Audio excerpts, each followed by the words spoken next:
Sí, ya, adelante. Listo. Adelante, Ricardo. Ok, ¿qué tal? Buenas tardes a todos. Estamos hoy reunidos para llevar a cabo el examen de grado de doctorado en Ciencias en Física Educativa del alumno Jorge Holguín García con número de registro B131296 con el título de su trabajo Aprendizaje basado en proyectos, técnica usada para que los estudiantes entiendan el funcionamiento de un motor eléctrico. Y en este caso quisiera presentar al jurado del examen. En este caso, como tercer vocal tenemos al doctor Rubén Sánchez Sánchez, como secretario al doctor Mario Humberto Ramírez Díaz, al presidente con un servidor, el doctor Ricardo García Salcedo, y los directores del trabajo, que son el doctor César Eduardo Moraley y el doctor Luis Gustavo Cabral Rossetti.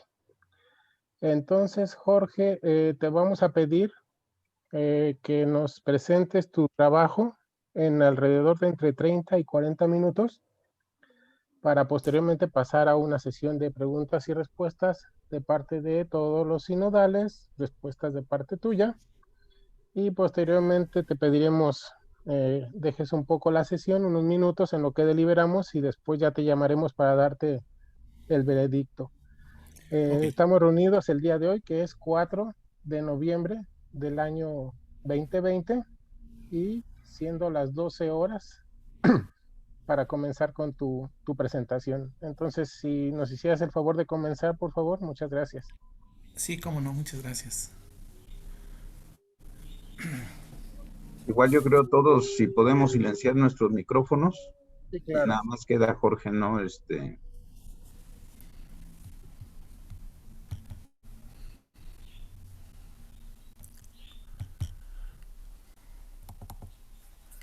Ahorita ¿qué habrá? Vamos.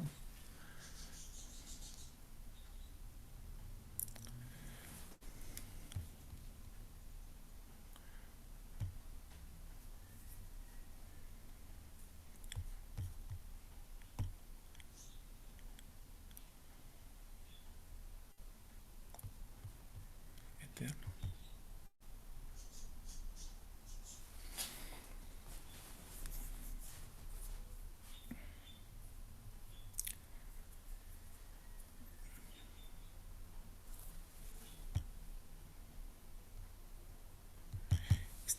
Nada, mm, se tarda un poquito. Ya.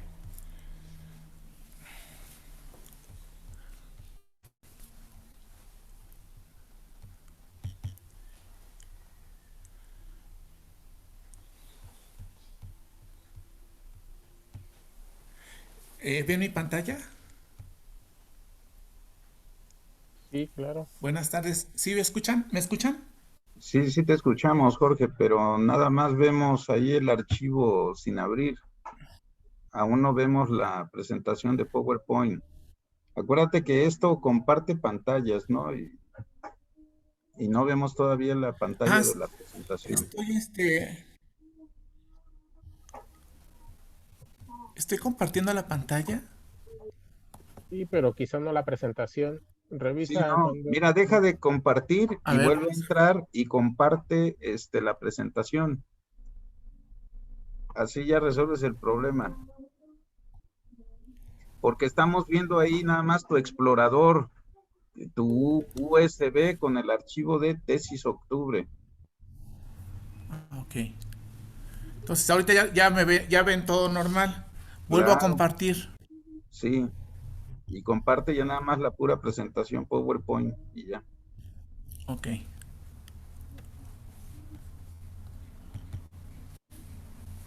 Ahora sí se comparte. Apenas va.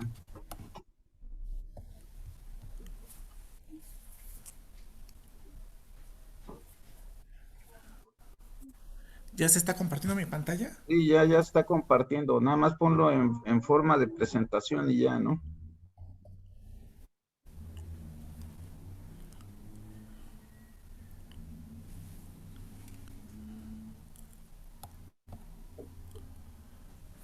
Ahora sí. Listo. Listo. Ok. Entonces, bueno, mi nombre es Jorge Holguín. Buenos días, buenas tardes. Eh, Les agradezco mucho que estén aquí conmigo en para presentarles mi trabajo de tesis. Este es el título de la tesis: Aprendizaje basado en proyectos, técnica usada para que los estudiantes entiendan el funcionamiento del motor eléctrico. Eh, Vamos a ver, primero voy a ver el propósito de mi tesis. El propósito de mi tesis, bueno, el propósito de mi tesis está motivado por el propósito de la Dirección General de Bachillerato, que es donde yo trabajo, y me está pidiendo que los alumnos tengan ciertas competencias. Las competencias son habilidades y recursos que tienen que movilizar los estudiantes para hacer determinada cosa. Dentro de las competencias que se nos está pidiendo a nosotros como docentes en la materia de física, es el conocimiento y dominio de leyes y conceptos de campos eléctricos y campos magnéticos. Mi trabajo se va a trabajo en base al constructivismo. El constructivismo está basificado en los trabajos de Piaget y Vygotsky, en los estadios de Piaget y en la parte que tiene que ver con la zona de desarrollo próximo y más cosas de Vygotsky. Y además, aquí me interesa hacer una mención en donde el constructivismo es la movilización de conocimientos o de recursos para que los alumnos aprendan a construir su conocimiento. Entonces, en este caso, el maestro es un mediador que moviliza recursos para poder lograr que construya su conocimiento. Entonces, aquí mi punto está en que hay constructivismo individual y un constructivismo con un contexto social. El constructivismo con un contexto social le llaman aprendizaje situado. Allí es donde está metido aprendizaje basado en proyectos, aprendizaje basado en problemas, aprendizaje por descubrimientos, etc.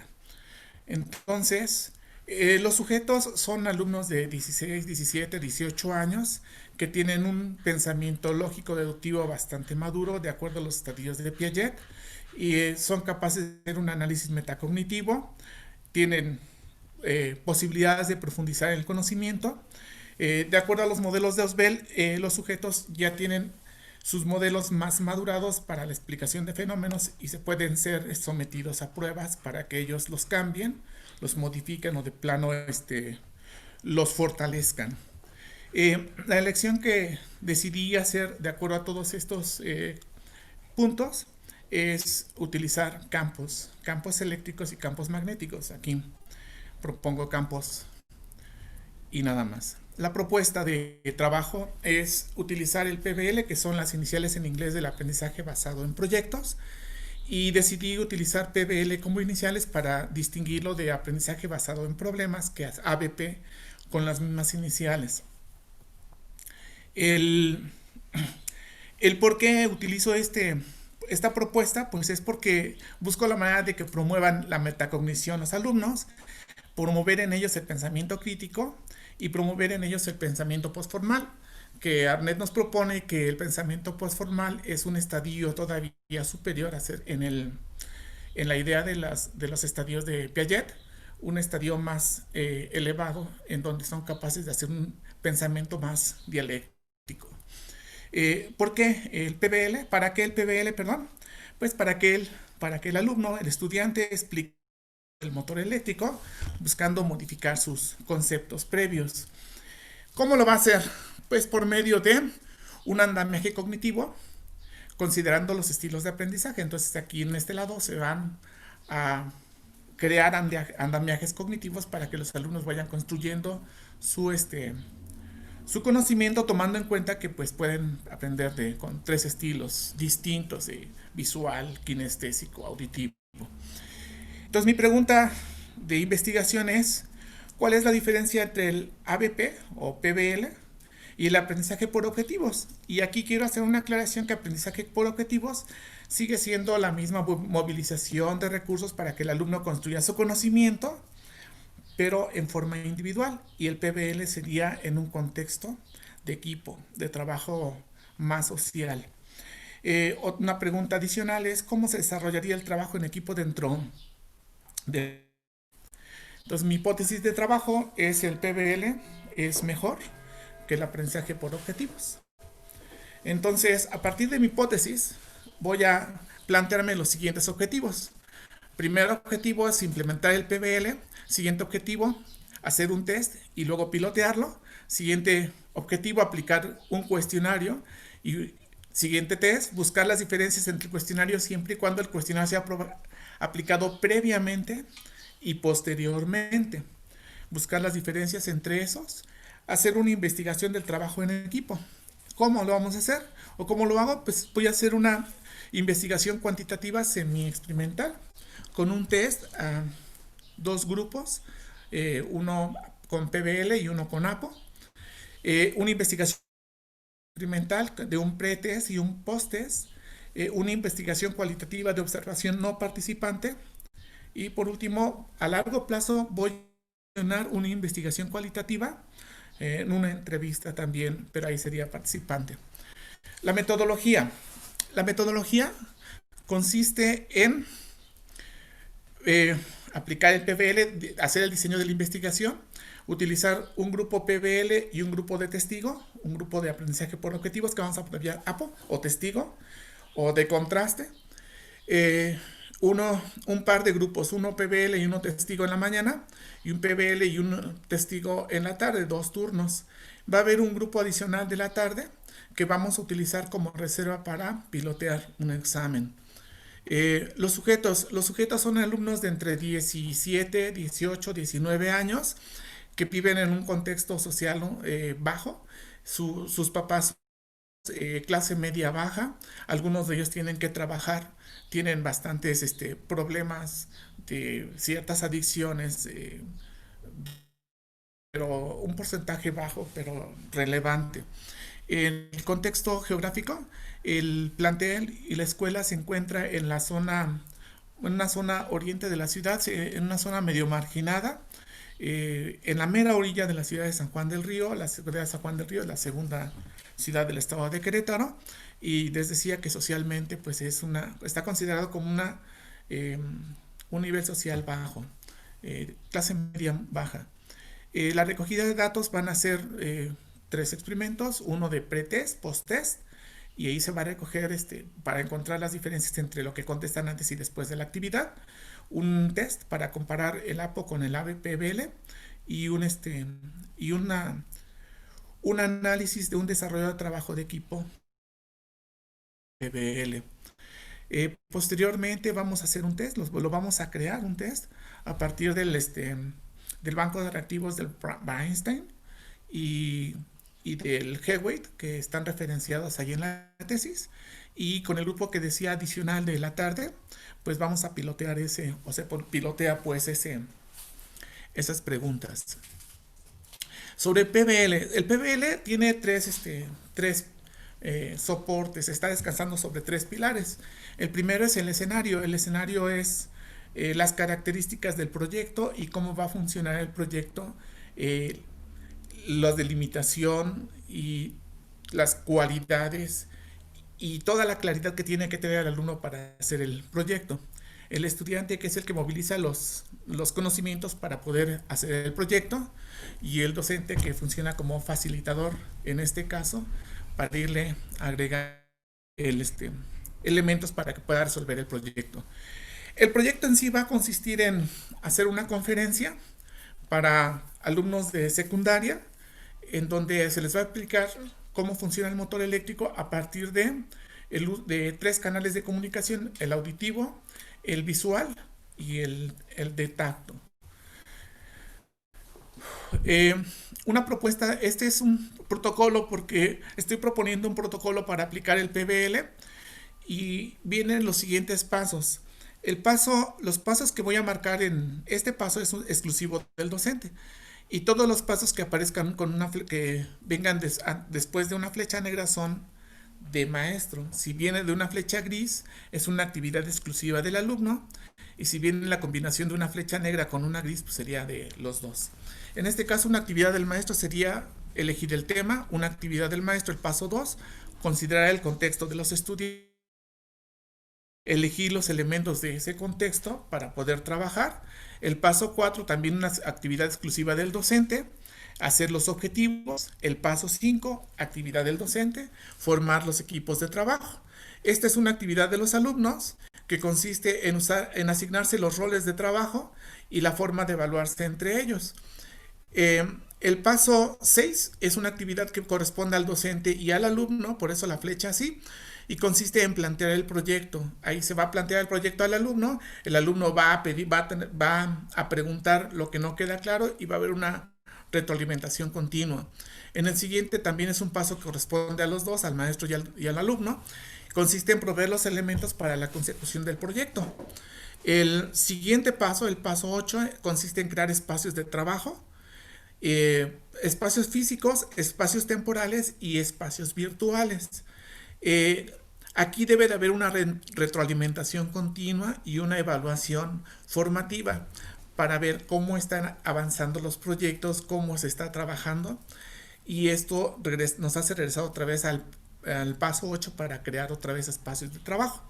El siguiente paso corresponde únicamente a los alumnos y es el paso 9, que corresponde a la entrega de actividades. El proyecto que yo estoy planteando consiste en una entrega de actividades. Cada actividad es un producto.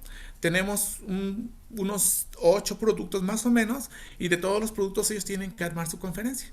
Entonces cada producto tiene una fecha de entrega y va desarrollándose a la par de cómo se están entregando de cómo están dando las clases. Aquí también tiene que haber una retroalimentación continua, tiene que hacer una evaluación formativa, tiene que haber una autoevaluación y tiene que regresarse a crear espacios de trabajo y a crear virtuales, temporales y físicos. Después de ahí viene el paso 9, que es el final y la evaluación sumativa del proyecto, y ya consiste en la entrega final del proyecto. En el plan de clase es el plan que corresponde a aproximadamente a 35 o 40 clases.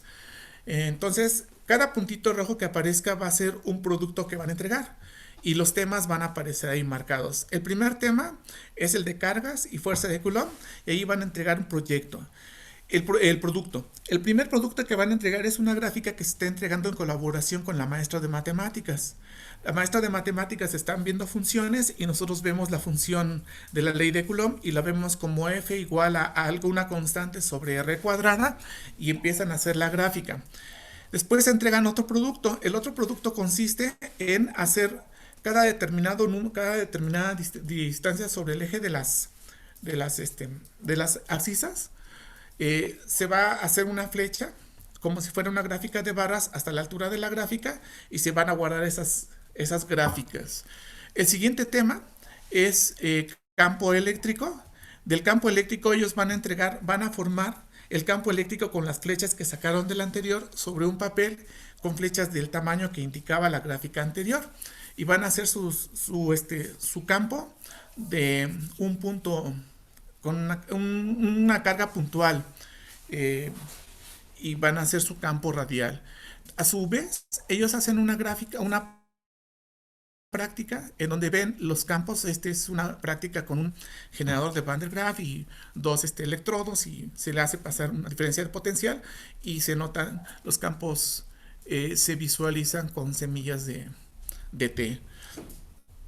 Ese es un proyecto. Ese proyecto lo tienen que entregar, ese producto lo tienen que entregar, tienen que hacer un video de esa práctica, y la práctica la tienen que editar y hacer en un tamaño de unos 15 a 20 segundos o a 30 segundos a lo más, para que vayan construyendo su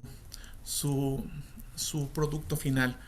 El siguiente tema tiene que ver con potencial eléctrico y corriente eléctrica. La corriente eléctrica, para dar corriente eléctrica se utiliza una lectura del White, en donde se manifiesta cómo se producen los iones desde el punto de vista químico, para generar la corriente eléctrica del funcionamiento de una pila.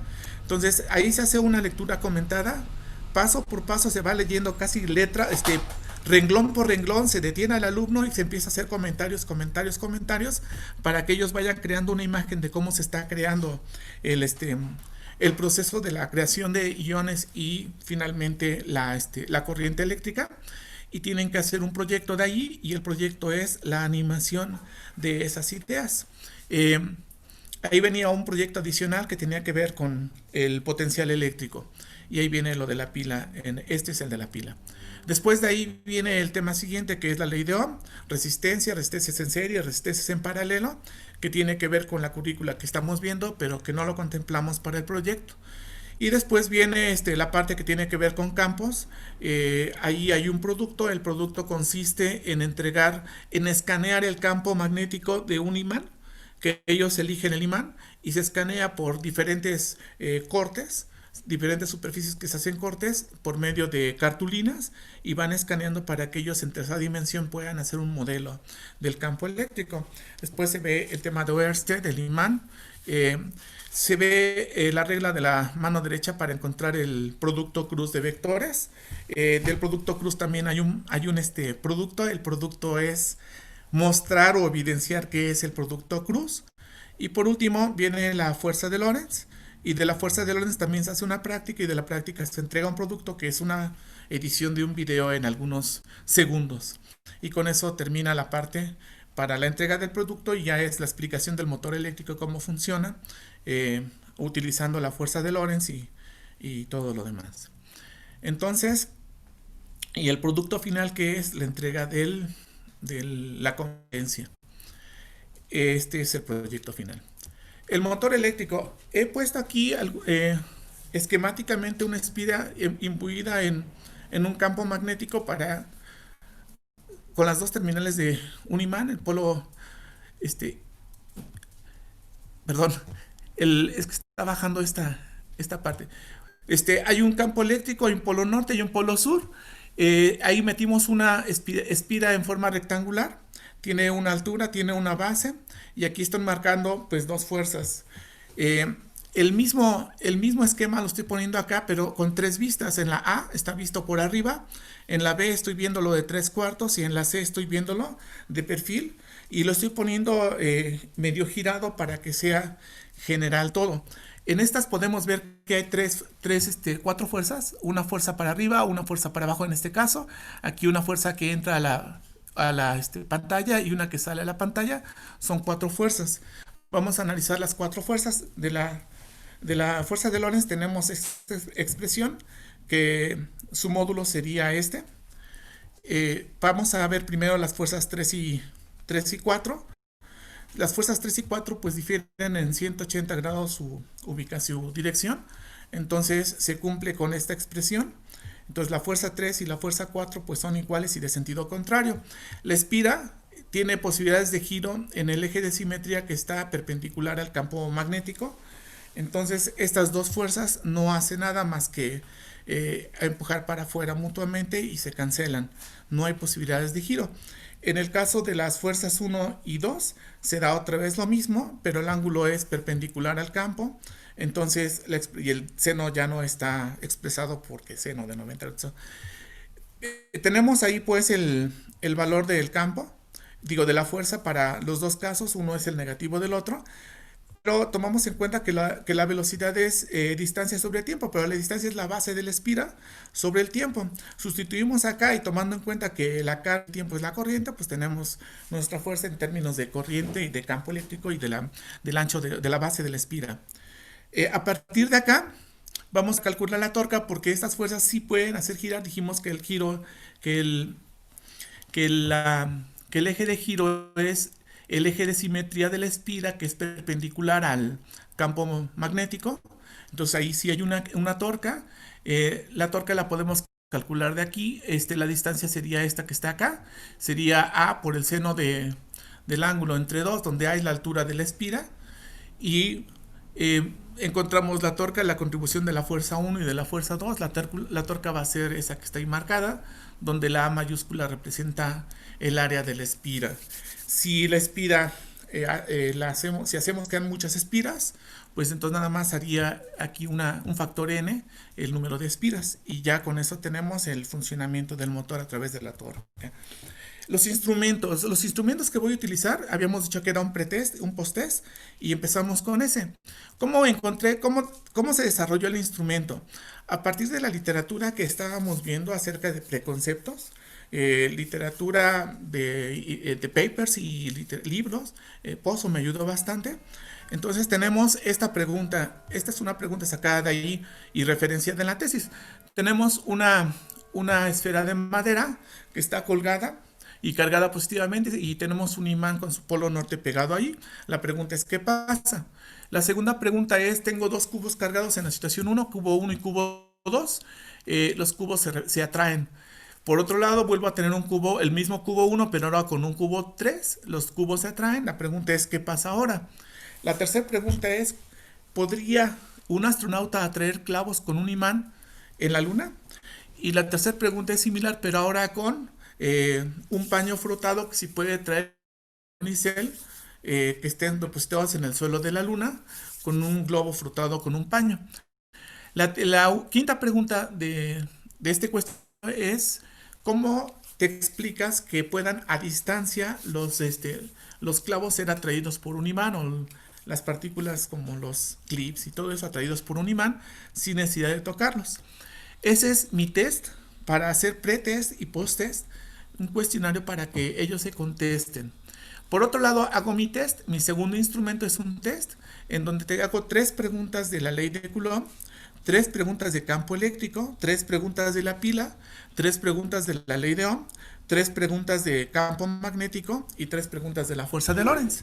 Entonces le hago todo el tratamiento estadístico y de acuerdo a la literatura encontré que yo puedo dividir las preguntas en excelente, buena, regular, pobre o pésima, de acuerdo a Evelyn Frisbee, ahí está referenciado, y hago todo el tratamiento de las 3 preguntas y encuentro que la pregunta de la ley de Coulomb es pobre, responden a la ley al campo eléctrico es pobre también, el que corresponde a la pila es regular, el que corresponde a la ley de Ohm de plano es pésima, el que corresponde al campo magnético es pobre, y el que corresponde a ley de fuerza de Lorentz es buena. Entonces, como estamos haciendo el test y lo piloteo una semana antes de que termine la actividad con los demás grupos, decido utilizar el mismo test y me saco la pregunta que tiene que ver con ley de Ohm y nada más me quedo con las restantes. Acuérdense que cada una es de 3 ítems por cada tema. Las conclusiones sobre el test.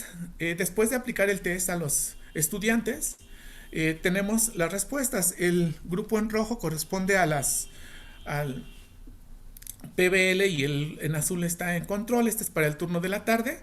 Este de acá, el eje horizontal con el número de aciertos y el eje vertical pues con el número de alumnos. Este es para el turno vespertino y este es para el turno matutino.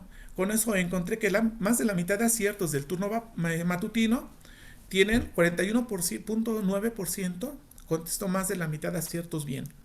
Y el 26.9% el grupo de control. También hay una ventaja al PBL en el vespertino, en 45.5 contra 40.7. Se aplican los criterios de normalidad y de homogeneidad, se le aplica la prueba de Shapiro-Wilk y la prueba de Leven para ver si cumplen con esas y cumplen perfectamente con esas. Después de la prueba de T-Student se encuentra que no hay una diferencia significativa entre los dos grupos. Y entonces se hace una meta-análisis con el tamaño de efecto, se le aplica la de Cohen y se encuentra que el matutino, la de Cohen vale 0.5. 0 es cuando no hay diferencia alguna y 3 es cuando la diferencia es casi extrema. El vespertino se encuentra que la D de Cohen es de 0.01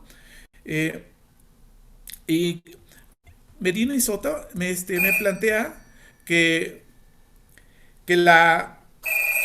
cuando en educación tenemos una D de 0.1 vale la pena tomar en cuenta ese problema en educación. Vale la pena tomar en cuenta ese 0.1 para mejorar la oferta educativa. O sea, es bueno el 0.1.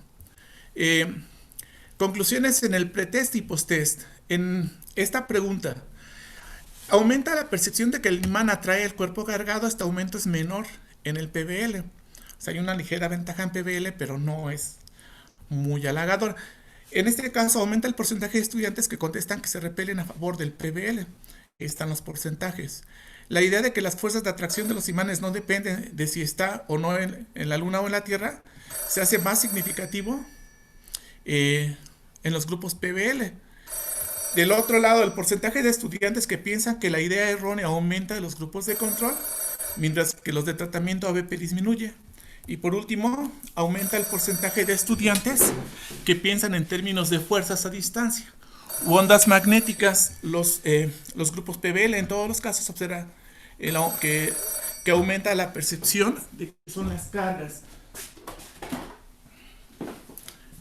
Perdón, una disculpa. Las responsables del campo magnético. Aquí me interesa manifestar esto.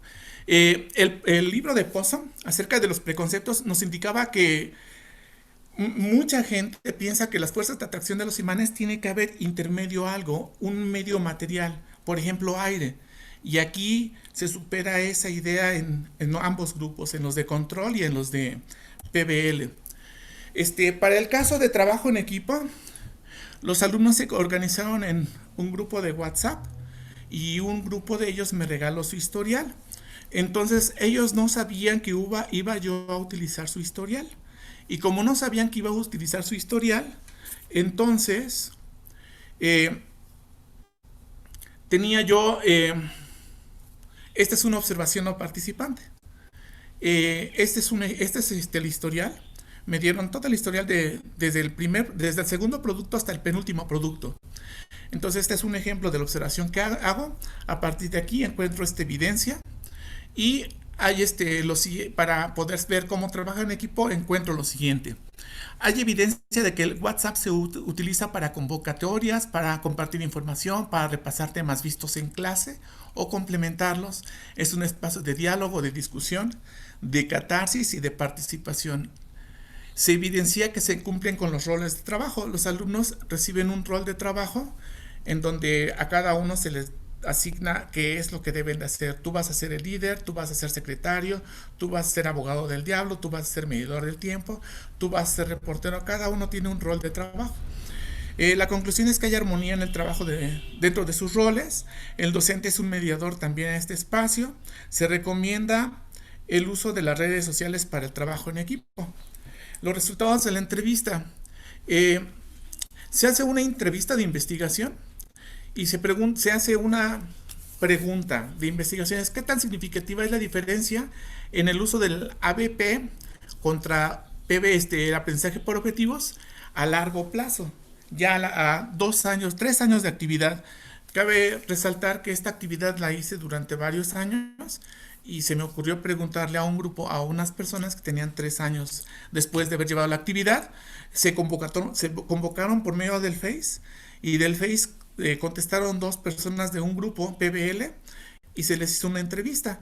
Después se le convocó a una persona de un grupo testigo y también se hizo una entrevista. Y las conclusiones son las siguientes.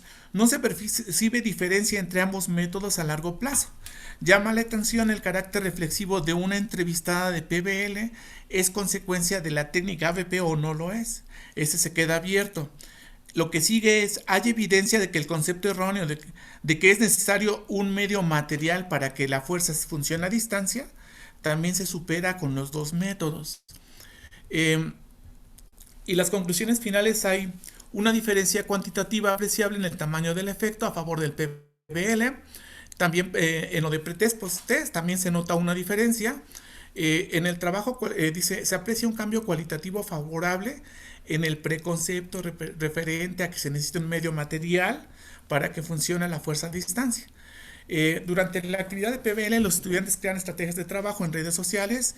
La observación no participante se manifiesta que hay trabajo colaborativo a partir de las pautas dadas en los roles asignados previamente.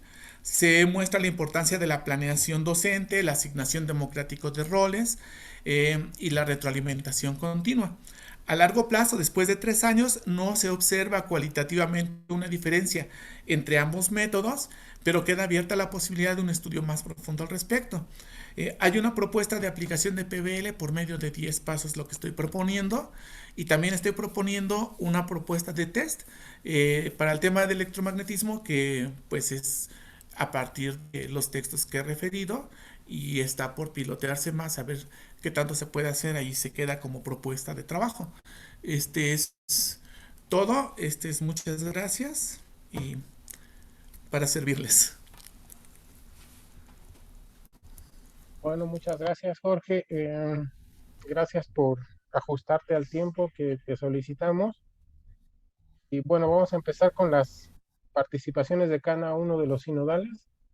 Entonces, por favor, doctor Rubén Sánchez, si comenzar, por favor. Sí, bueno, buenas tardes, ¿sí me escuchan? Sí, cómo no. Bueno, más que nada, veo que tu trabajo está muy bien organizado, hiciste un buen trabajo de investigación, también tuviste una buena pregunta de investigación. Aquí, bueno, la pregunta sería genérica, ¿no? O sea, si el PBL es, pues digamos, tú lo consideras como una buena estrategia educativa en cuanto, digamos, a los conceptos que obtuvieron los alumnos de acerca de los campos eléctricos y magnéticos, o cuál sería tu opinión personal, ya que los resultados, pues digamos, no arrojan una diferencia muy Tan grande. significativa, ¿no? O sea, tu opinión personal, ¿tú recomendarías a un profesor que llevara el PBL en lugar del aprendizaje por objetivos? O sea, en tu percepción personal, más que nada, ¿no? Esa sería la pregunta. Y si Sí, y si piensas continuar trabajando en esto. sí, Nada más sería así que una pregunta muy, muy cualitativa, ¿no? La mía, no claro que sí. tan formal. Ujú. Ok, Entonces, entonces la recomendarías. para contestar, voy a hacer referencia a una parte que está en el apéndice de la tesis, en donde encontré, por ejemplo, que la diferencia en PBL y aprendizaje por objetivos en la tarde era muy cerrada, en cambio Sí. en la mañana era muy abierta. Entonces hice una comparación entre PBL en la mañana y en la tarde, el matutino y vespertino, Ujú, PBL contra PBL, y me di cuenta que no había mucha diferencia. También le hice los mismos tratamientos de magnitud del efecto. ujú, Entonces encuentro que en la mañana el PBL es muy útil porque tienen un ritmo de trabajo muy diferente. En la tarde es útil porque al final de cuentas profundizan más en conocimiento, aunque no se note mucho. ajá, La literatura, por ejemplo, Coy, Medina y Soto decía que si en educación encontramos una DDECO de 0.1 en, en referencia a otro modelo, vale ujú, la pena utilizar el nuevo modelo porque mejora el nivel educativo. ujú, A esto puedo yo concluir ujú. que el ABP es un paso superior dentro del mismo constructivismo. Yo creo que ese es el siguiente nivel para que nosotros aprendamos a enseñar o, o a trabajar. Pienso que es más completo el PBL que el aprendizaje más individualista. O sea, No ¿tú sé si... consideras que los alumnos tienen la estructura de conocimiento, así como dice Piaget, mejor cuando trabajan en equipos y por proyectos que cuando trabajan, bueno, por aprendizaje por objetivos? Aquí sí no sé si, porque no lo Sí, vimos, sí, trabajan si mejor construyen equipos pequeños o si es todo el grupo o si es de manera individual, porque digamos, en la misma teoría de Piaget, cuando los individuos fallan en construir la estructura de conocimiento, también hay cierta participación del adulto. Bueno, él dice, se refiere a los niños, que el adulto los apoya, o sea, como quien dice, es un facilitador como el profesor, ¿no? Ajá. Entonces, ¿tú consideras que con el PBL, digamos, los objetivos de Piaget se cumplen mejor que con el aprendizaje por objetivos? Bueno, sería tu opinión personal, eso es lo que sería la pregunta. Sí, mejora bastante con Mejora aprendizaje bastante. basado en proyectos. Ajá. Contextualizan la información, no la ven segmentada, buscan la Ajá. manera de contextualizarla y entre compañeros, entre pares empiezan a ayudarse. De hecho, dentro de la investigación que hice del análisis del historial del WhatsApp, encontré que había alumnos que empezaban a preguntar que no entendían cosas y eran retroalimentados por sus compañeros. Ah, eso es. El, Ujú. y además utilizaban la información que los productos que entregaban lo utilizaban ellos para estudiar. Entonces sí les ayudaba mucho porque de alguna manera se están retroalimentando entre iguales. Ok, ese sería un punto muy, muy interesante, ¿verdad? Para apoyar el ABP sobre pues el aprendizaje por objetivos, ¿no? Entonces, bueno, yo creo que pues no tengo otra sugerencia. Bueno, aquí la sugerencia sería que siguieras trabajando sobre el mismo tema para investigar más, ¿no? Acerca de las ventajas de esta metodología y cómo apoya la teoría del constructivismo de Piaget y también de Vygotsky, ¿no? En la zona de desarrollo próximo. Pues muchas felicidades, Olguín, y mucha suerte en tus futuros proyectos. Por mi parte Gracias. sería todo. Ok. Sí, Gracias. muchas gracias, Muchas doctor felicidades. Rubén. Seguimos con el doctor Mario Humberto, por favor. Doctor. Gracias, doctor Ricardo. Pues, Jorge, en realidad me uno a las observaciones del doctor Rubén. Creo que los comentarios que hicimos en el examen predoctoral en gran medida ya son atendidos en esta segunda presentación y sobre todo en el documento que nos hiciste llegar, ya con las correcciones solicitadas. Y bueno, al igual que el doctor Rubén, pues yo nada más haría alguna pregunta genérica. Ya tienes los resultados para este tipo de temas. ¿Hacia dónde lo tratarías de extrapolar o hacia dónde harías un tipo de pruebas o a quién o si un profesor lo quisiera implementar, hacia qué temas le recomendarías que aplicara tu propuesta? Aquí yo, ahí sí tengo una opinión más ambiciosa de lo que creo que tiene la mayoría de la gente, porque por ejemplo, han propuesto trabajar PBL en el colegio, ha ido autoridades educativas a proponernos, pero sus trabajos se limitan a temas muy pequeños. Yo creo que el PBL lo podrían utilizar en temas más complejos. Yo lo que veo es que el PBL lo utilizan en temas de profundidad. No están realmente construyendo. Este, por ejemplo, toman, no sé, campo eléctrico y ya es PBL. En lugar de hacer algo más elaborado, algo más profundo que abarque pues la mayor parte del electromagnetismo, ¿no? Lo mismo sería en, en mecánica, pues serían algo más profundo que solamente vectores. Sería desde el principio, desde vectores hasta terminar, no sé, con caída libre, algo más profundo, algo más amplio y más profundo. Y no limitarse a temas muy inmediatos, temas más a largo plazo, con mayor profundidad y a través de productitos. Lo que manifiestan mucho en PBL en el colegio y en todos lados son productos pequeños de actividades de no más de 2 clases, 3 clases a lo más. Yo lo que estoy proponiendo es una actividad que tiene que ver con una estructura de 35 a 40 clases y ahí ya tiene como más profundidad y tiene la posibilidad de amarrar conceptos, de vincular. En cambio, en temas muy cortos no hay forma de vincular, nada más se limitan a focalizarse en ese temita. Entonces yo lo que propondría sería eso, a ver conceptos más amplios para que los alumnos tengan la oportunidad de poder ligar conceptos de uno con otro, que es un problema muy grave ahí. Entonces, Ok, bien. Y una última pregunta que tal vez se salga un poco de tu trabajo. Ya es una pregunta al experto en el área, al esperemos doctor en física educativa.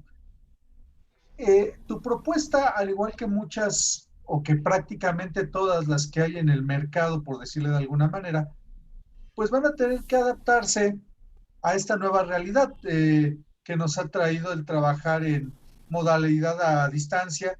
Probablemente a muy corto plazo todo sea semipresencial. ¿Tú crees que tu propuesta es adaptable a esta nueva modalidad en la cual seguramente tú mismo ahora estás teniendo que trabajar allá en Querétaro? Esa es la pregunta al experto. Te digo, se sale tal vez un poco ya de tu tema de tesis como tal, pero la pregunta es al experto en este tema, al próximo doctor en física educativa. Sí, este,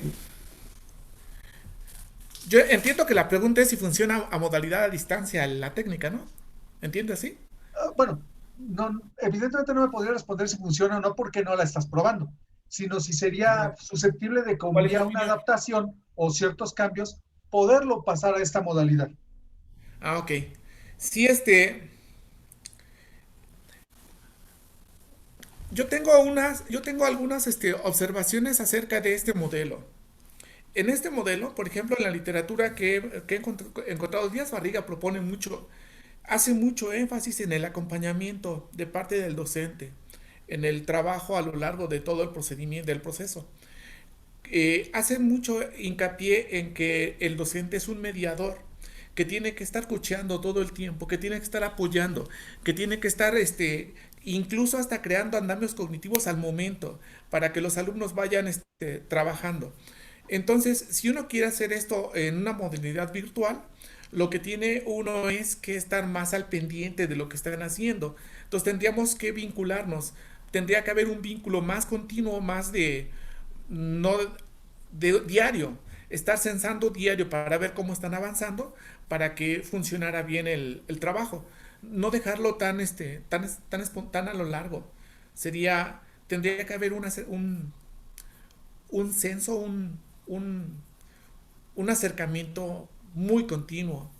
Entonces yo creo que sí funcionaría bastante bien y uno tendría la posibilidad de ver qué recursos tendría que ir acercando, qué andamios cognitivos podría uno ir haciendo para resolver situaciones inesperadas.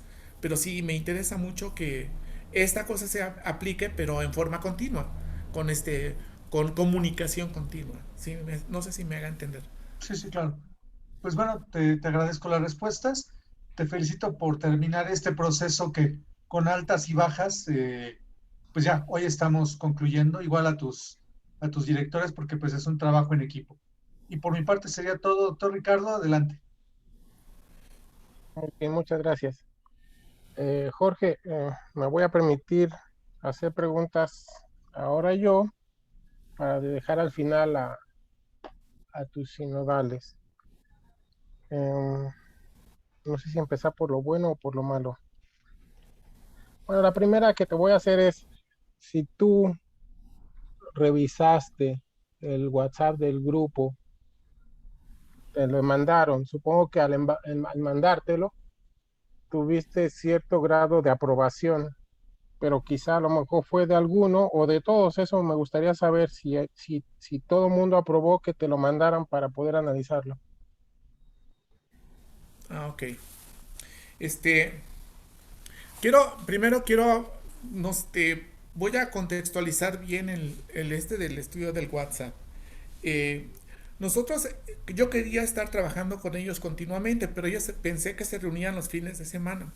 Entonces hice un grupo de WhatsApp con todo el grupo. Pero vi que no había forma de resolverlo porque les daba pena comunicarse y todo eso. Entonces decidí que el grupo de WhatsApp nada más iba a ser con los líderes de cada equipo. Entonces yo tenía contacto con 6 personas por grupo. Los grupos son de 40 o 50 personas. Entonces ellos espontáneamente hicieron sus propios grupos de WhatsApp por equipo.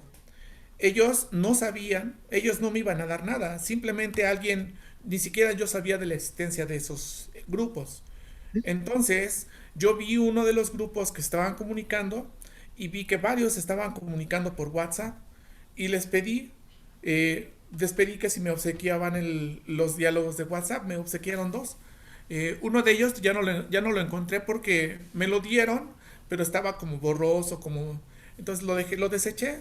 Y me quedé con el otro en donde me dieron todo un video de toda la historia del WhatsApp, pero fue voluntario, ni siquiera fue y fue a posteriori, ¿no? A posteriori ni siquiera sabían que se los iba yo a revisar. Ellos me lo obsequiaron. Son o sea, hay esa confianza de obsequiar ese tipo de trabajos. No veo que haya desconfianza de parte de ellos. No, yo no lo digo por nada malo, sino que simplemente hay que tener cuidado cuando uno revisa ese tipo de cosas, sobre todo si no están informados los estudiantes, aunque fuera después, ¿no? O sea, Ujú. obviamente previamente no, porque a lo mejor hubiera sido también más difícil que pudieran ser tan espontáneos en lo que están diciendo, ¿no? Ujú. Pero bueno, yo nada más lo dejo así porque finalmente sí sería necesario que tuvieras quizá algún tipo de aprobación, así como cuando se toman videos, ¿no? O Sí, entrevistas. no, sí, ellos discutieron a ver si me entregaban el historial y entre ellos se pusieron de acuerdo y no había ningún problema.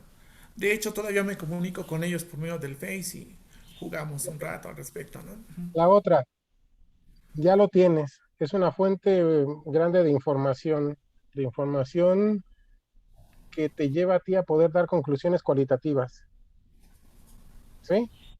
Sí, Principalmente, ujú, tú das conclusiones cualitativas sí, de tu tesis, pero sí. realmente yo no veo un análisis sistemático de, el- de las conversaciones que se tenían ahí o de los intercambios de información o eso. Entonces, yo nada más veo como que lo leíste, viste dos o tres cosas y dijiste, ay, mira, sí se están comunicando y lo escribiste, pero habría que hacerlo más sistemático, ¿no? Mm, Este, Ahí en la tesis lo que escribí fue el desarrollo de toda la actividad, de todo el historial, lo transcribí tal cual, a tres columnas. Dos columnas de ellas eran el historial y la tercera columna eran observaciones que yo iba haciendo acerca del desarrollo del historial. Por ejemplo, en el ejemplo que puse en la presentación de ahorita, dice aquí se observa que están haciendo esto, aquí se observa que están haciendo esto otro, aquí se observa que están ¿Y haciendo esto. cuántas veces se repitió esa observación? ¿Qué es lo que se decían? ¿Qué palabras clave estaban utilizando? A ese tipo de detalles más De finos, ¿no? detalle. Claro, a lo mejor no dio mucho tiempo, pero a ese tipo de detalles más finos, de tal manera que te diera a ti más conclusiones más que el hecho de la única conclusión que pusiste ahí. Yo lo digo porque tú tienes información que quizá no utilizaste, ¿no? Ujú. En cuanto al en cuanto a la palabra tal que se repita tales veces y no, pero sí puedo yo encontrar, por ejemplo, observaciones, por ejemplo, en donde estoy manifestando que un alumno está asumiendo su rol de líder, porque está presionando para que entreguen, porque está pidiendo que entreguen, porque está organizando. Y estas observaciones sí las estoy haciendo. Entonces, a partir de todas las observaciones que estoy escribiendo, escribo todas las observaciones y las agrupo en una tabla. Y de las observaciones empiezo a buscar hallazgos, que es algo como lo que me estás diciendo. Entonces, yo digo, yo estoy encontrando que una persona asume el papel de líder. ¿Por qué? Por la observación 1, 2, 14, 23, 21, Ujú. 28.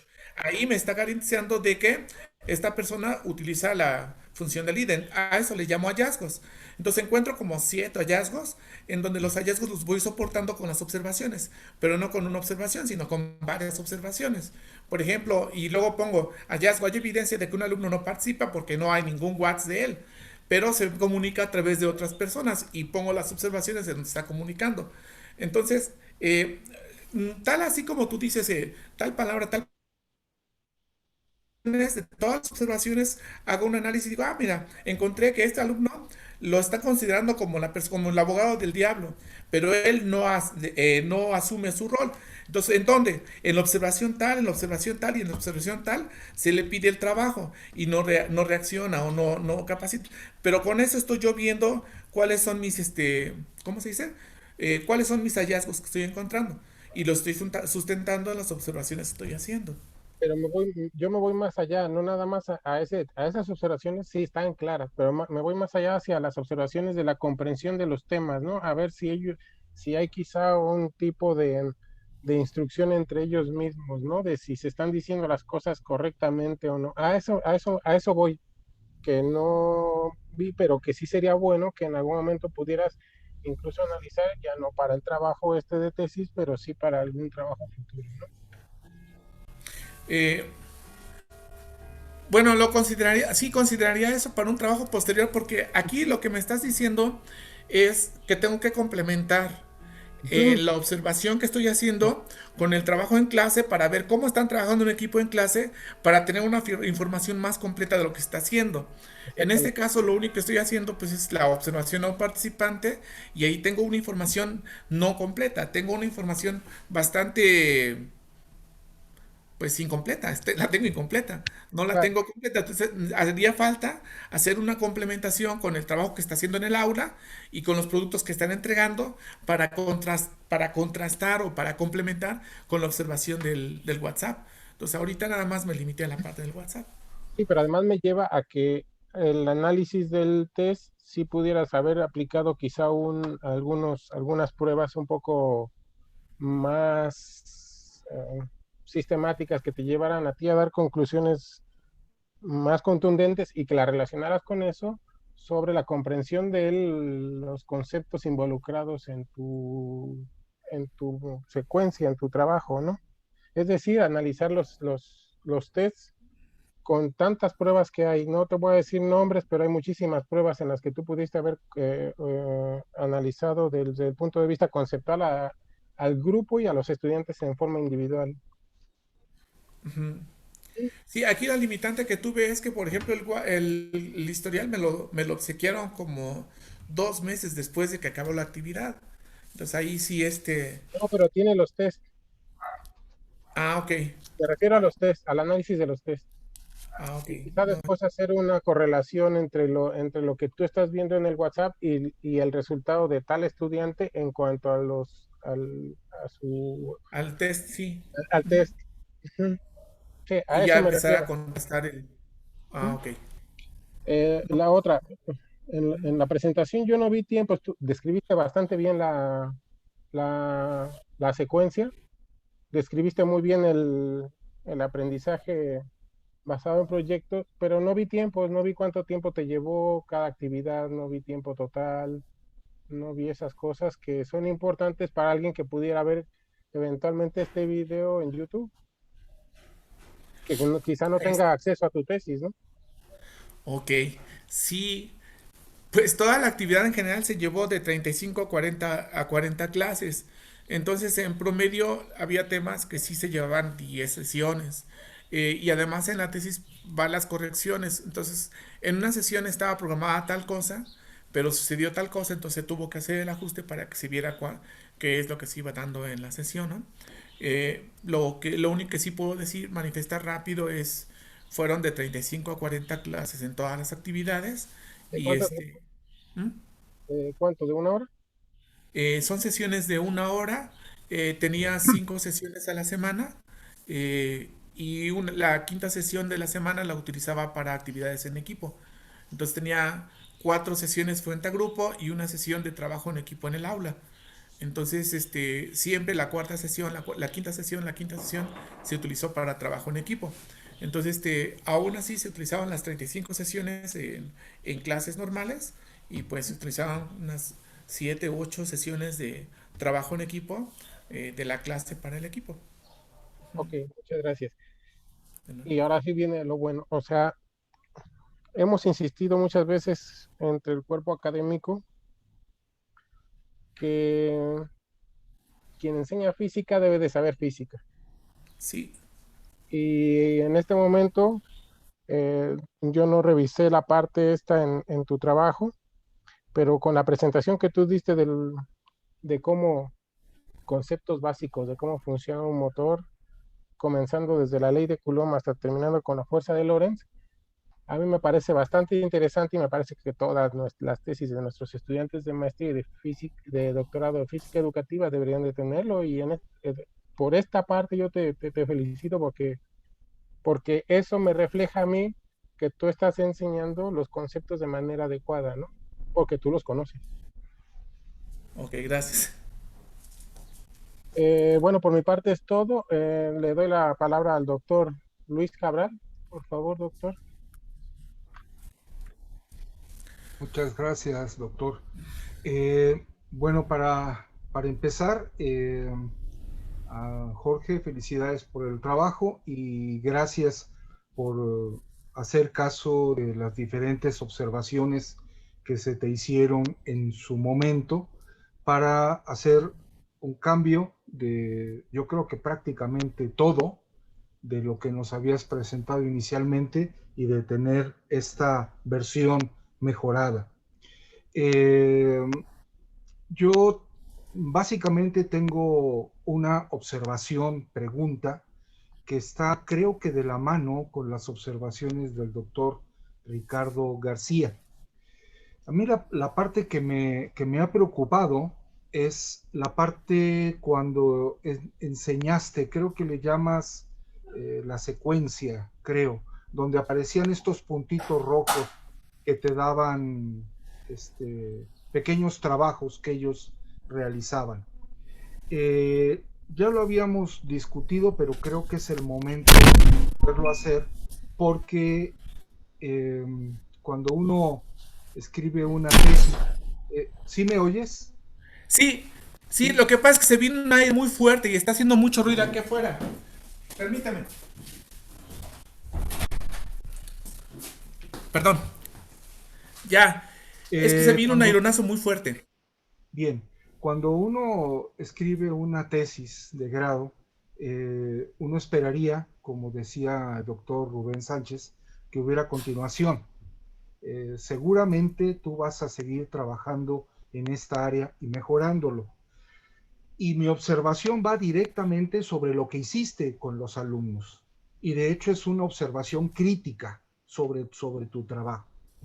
Si tú te das cuenta, para poder llegar a la parte de la construcción del motor, como mencionaba el doctor García, empezaste, y creo que empezaste bien, con la parte de descripción de la fuerza culómbica, el campo eléctrico, después el potencial eléctrico, vas así. Luego hay otros temas, ¿no? Que obviamente están ahí metidos, el de la resistencia y demás, y posteriormente el campo eléctrico.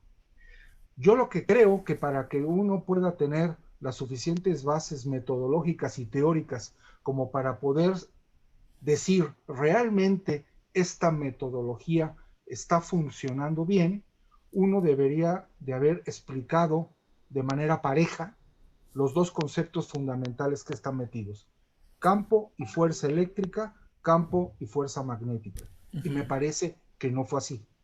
En la primera parte dedicaste mucho tiempo y mucho esfuerzo en construir de manera muy intuitiva, porque no sé si lo hayas hecho de manera un poco más formal, el concepto de campo. Y esto está ligado con una de las preguntas de tu test. Tal como tú lo has hecho, tú inicialmente empezaste con el concepto de fuerza, en el cual las cargas eléctricas generaban algo que generaban una fuerza en el otro señor. Luego le llamaste a eso campo, ¿de acuerdo? Muy bien. Uh -huh. Pero entonces, lo que genera el campo es una carga, Uh ¿sí? -huh. Luego también más adelante inventas una propiedad del espacio llamado potencial. Muy bien, esas tres cosas son, esas tres es una unidad. Con eso, con todo esto, el estudiante, estoy seguro, y eso habría que investigarlo, tiene asociado que el campo eléctrico es generado por algo. Ese algo es una carga. Y además hiciste pruebas poniendo semillitas. Necesita un medio. No sé si hablaste de que esto se podía hacer también en el vacío, cosa que tiene que ver con la pregunta de si se atraían o no cosas en la luna. Pero el problema es que de repente hay un salto cuántico muy fuerte cuando entras a campo magnético. Y ahí es un problema de si realmente los estudiantes están entendiendo el concepto. Seguramente les hablaste que si tienes un imán y lo partes, vas a tener otro imán, etcétera, etcétera. Pero la pregunta es, ¿quiénes son o quién es el generador de campo magnético? No hay monopolos magnéticos, ¿de acuerdo? Uh -huh. Hay dipolos. Entonces, aquí es a donde yo veo que toda la construcción que tú hiciste en la primera parte, en la segunda parte me parece que se pierde. Y me parece que habría que profundizar y hacer un análisis más grande para que entonces se pudiera ver reflejado en el test. Y peor aún, con todo respeto, yo veo un salto mega cuántico desde ahí al motor. Sí, porque el motor eléctrico tienes que fusionar ideas mecánicas con ideas de campos eléctricos y magnéticos que, como bien sabes, no son obvias ni triviales. Entonces, a mí no me extraña la pregunta de tu test, a donde los muchachos contestaban que echaban de menos un medio material en el que se propagara esa cosa campo magnético. Pues claro, para mí es obvio, porque en la parte de campo eléctrico lo están haciendo en medios materiales. Yo lo veo claro. Ahora habría que investigarlo. Me parece que para poderse inclinar sobre una u otra metodología, yo creo que debió haber sido parejo, con la misma profundidad, con el mismo número y sobre todo tomando muy en cuenta la naturaleza diferente entre campo eléctrico y campo magnético, ¿no?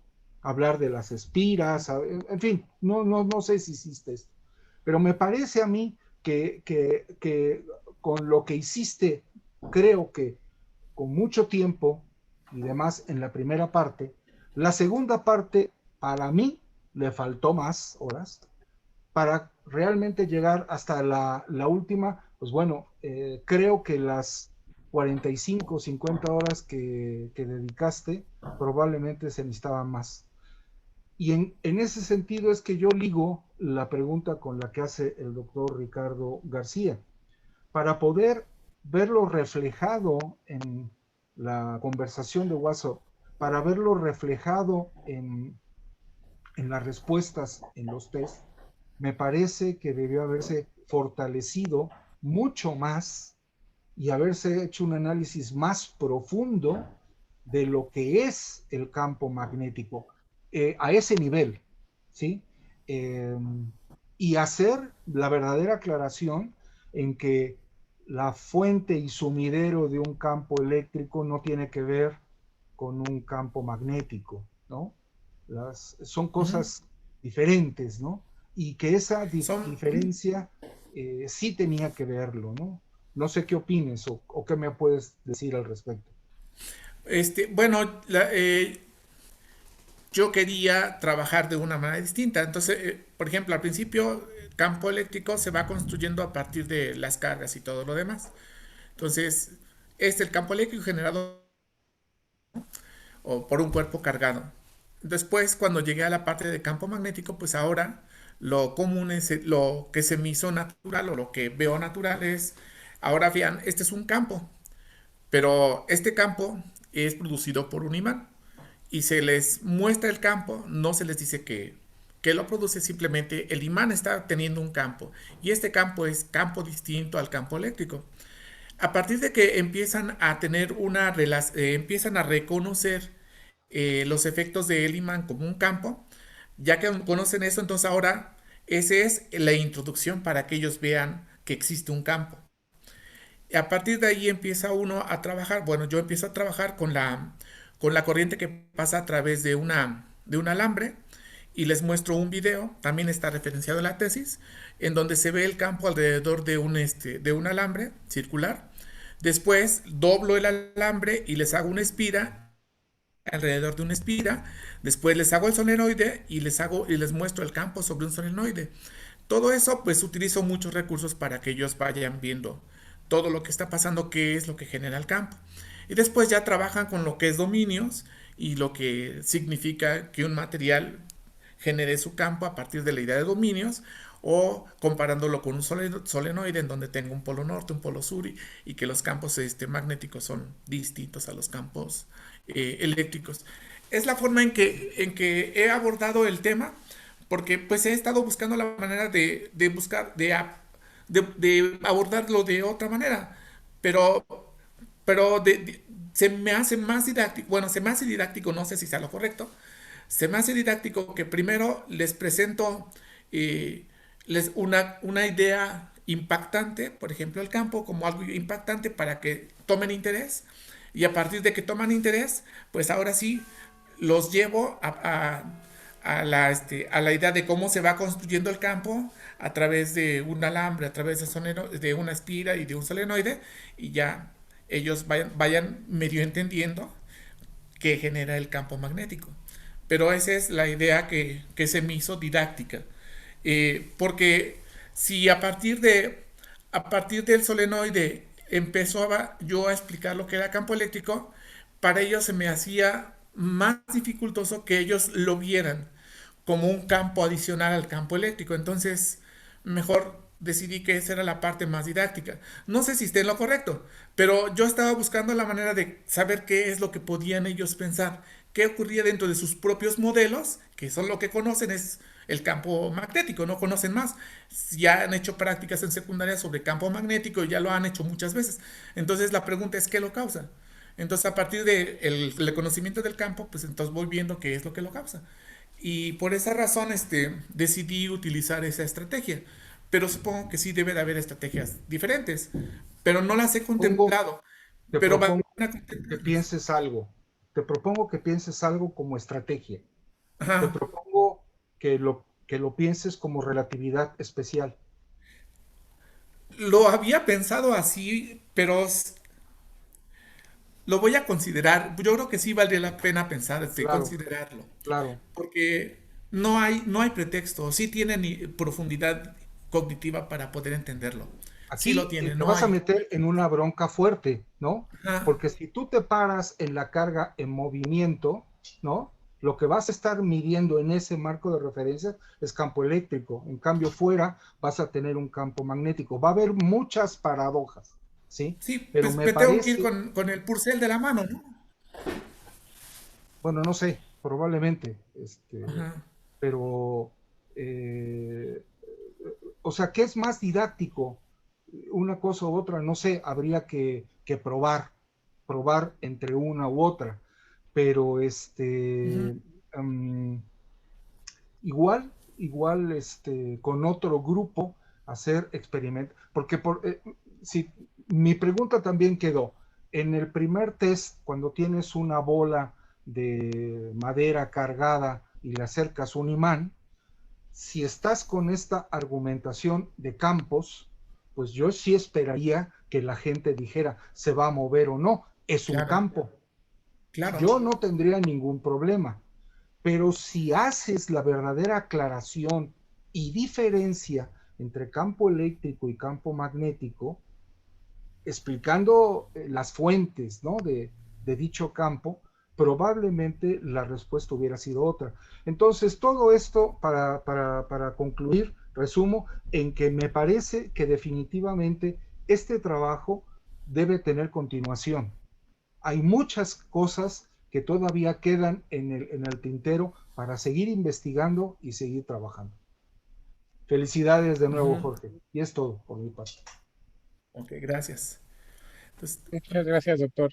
Finalmente le damos la palabra al doctor César Mora. Por favor, doctor. Sí, muchas gracias, Ricardo. Bien, pues como bien señaló mi colega el doctor Luis Cabral, hay una beta muy grande de conceptos que podemos eh, estudiar en este caso, ¿no?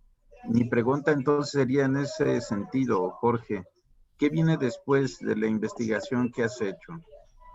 ¿Cuáles son los tópicos, los temas, tu plan, lo que estás planeando en tu siguiente fase? ok, este, contesto, híjoles, tengo muchos planes. Respecto a esto, tengo muchos planes. Eh, Primero, del trabajo del trabajo en equipos, yo creo que se puede profundizar un poquito más acerca de la historia del WhatsApp que decía el doctor Ricardo. Se puede hacer más. Estoy buscando la manera de localizar sus problemas de ellos. Iba a buscar su rúbrica de ese equipo en particular para empezar a ver si puedo hacer, de hecho la idea es hacer una investigación al respecto y tratar de publicarla. Mi intención es publicarla. Eso es en cuanto al estudio de esa parte.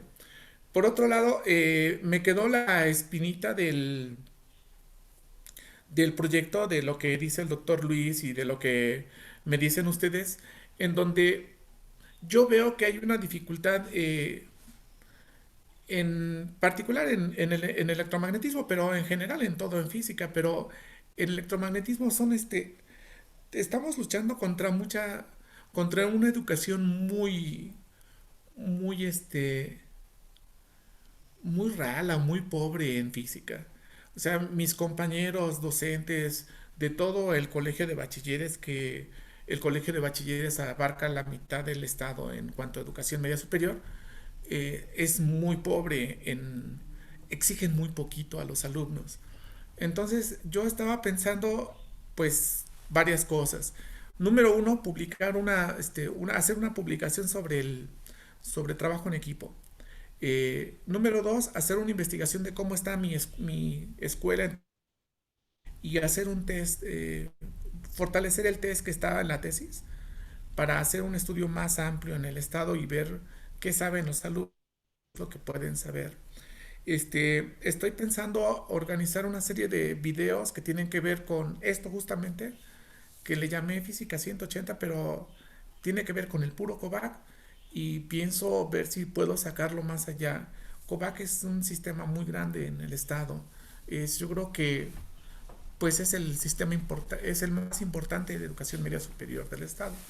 Entonces mi plan también está en esa parte de hacer una investigación para COVAC y empezar a trabajar en COVAC, en educación en COVAC. Pues al menos 2 publicaciones. Tengo en mente empezar a trabajar también textos como manuales prácticas para prácticas y estrategias didácticas para mis compañeros y ver si puedo sacar también ahí publicaciones de eso. Y pues la verdad es que sí tengo muchos planes, pero esos son los que me vienen en la cabeza y son los que están aquí relacionados directamente con la tesis.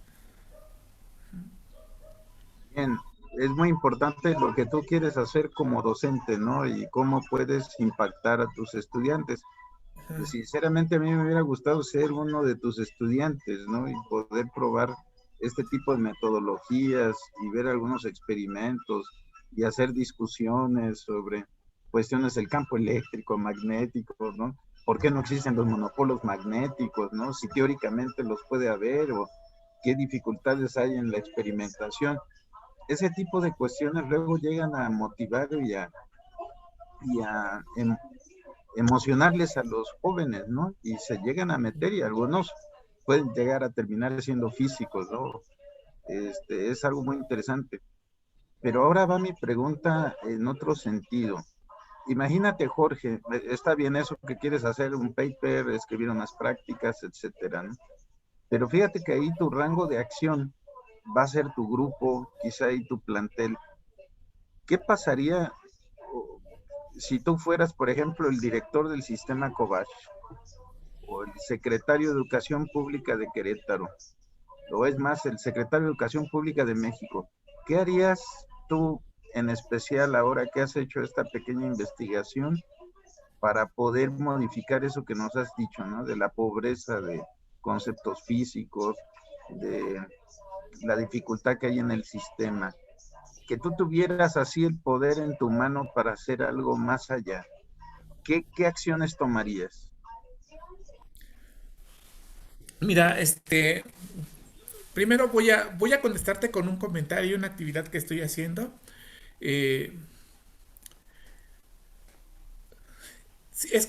Ahorita pues no soy director de ninguna escuela y mis alcances ahorita no son tan limitados, pareciera que sí son limitados, pero no lo son. Eh, Estoy haciendo actividades que tienen que ver con el fortalecimiento de la educación y esas actividades son totalmente ajenas a mi trabajo, y son voluntarias. Eh, Luis no me dejará mentir que cada año yo realizo una actividad científica, ¿cómo le llaman? Científica, en donde invito a científicos al plantel y los llevo para que den conferencias, les pongo telescopios, les llevo actividades artísticas, actividades científicas, actividades tecnológicas y creo un ambiente de trabajo bastante interesante en el plantel, que es un plantel grande en el sistema.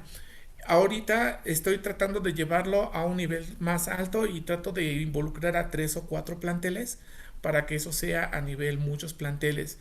O sea, estoy buscando la manera de que se divulgue la ciencia desde ese punto de vista. Yo creo que es muy importante empezar a tratar de más, creo que la educación es más importante que la divulgación. A lo mejor estoy diciendo una barbaridad, pero hay muchos divulgadores. Yo creo que hacen falta más investigadores educativos. Yo creo que hace falta más trabajo allí. Entonces, el, ahorita lo que pretendo es empujar más en la parte directiva de mi COVAC, de mi colegio. Empujar más para que salga algo más, no impacte nada más sobre mi colegio, sino sobre los 50 planteles. Y sobre los 50 planteles empezar a proponer cosas nuevas. Por ahí va la cosa. ¿Qué haría yo para cambiar la educación a nivel país? Pues hay mucho que hacer, ¿no? Desde modificar las conductas de los docentes desde nivel elemental, desde secundario, desde primaria, empezar a darles unos buenos cursos de capacitación a los maestros de matemáticas de la primaria, unos grupos de capacitación y compromiso a los de secundaria y preparatoria mismo, y buscar la manera de elevar los estándares de calidad de trabajo. Aquí tenemos un problema de que confunden mucho esa parte de que tienen derechos los alumnos con super consentirlos en la parte, en nivel intelectual. Como que me da la impresión de que no se les exige intelectualmente mucho y de que se les puede exigir lo que su nivel cognitivo puede dar. Entonces, por ahí creo que hay un problema educativo fuerte en donde pues los maestros no exigen mucho cognitivamente hablando y los alumnos no dan mucho cognitivamente hablando, ¿no? Entonces yo creo que sí promovería más profundidad cognitiva en los trabajos, más compromiso en, en esa, en ese rubro. No sé si esa sea la respuesta a la pregunta. Bueno, sí, y obviamente tienes muchos más recursos de tu lado ahora con la tecnología, de tal forma que quizá algunos funcionarios del sistema puedan fijarse o tener conocimiento a esto, ¿no? El uso de lo que te mencionó el doctor Ricardo García, muy importante, las redes sociales y la tecnología, ¿no? El uso que se puede hacer con ellas, la cuestión del trabajo así en equipo, y pues todo lo que involucra el trabajo colaborativo es muy valioso, ¿no? Tienes pues todo un desafío muy grande, ¿no?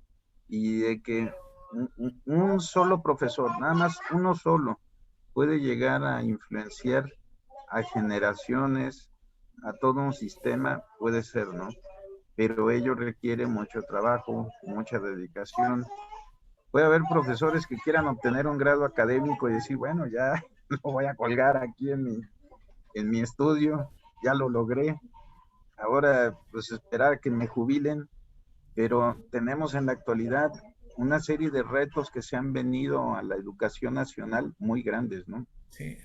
Tú estás en un sistema donde sí efectivamente puedes ver cómo avanzan los estudiantes, no sé, de tercero a cuarto o de cuarto a quinto, pero ahora viene la gran interrogante en este nuevo panorama educativo, cómo van a evolucionar los estudiantes de egresados del sistema medio superior al superior, ¿no?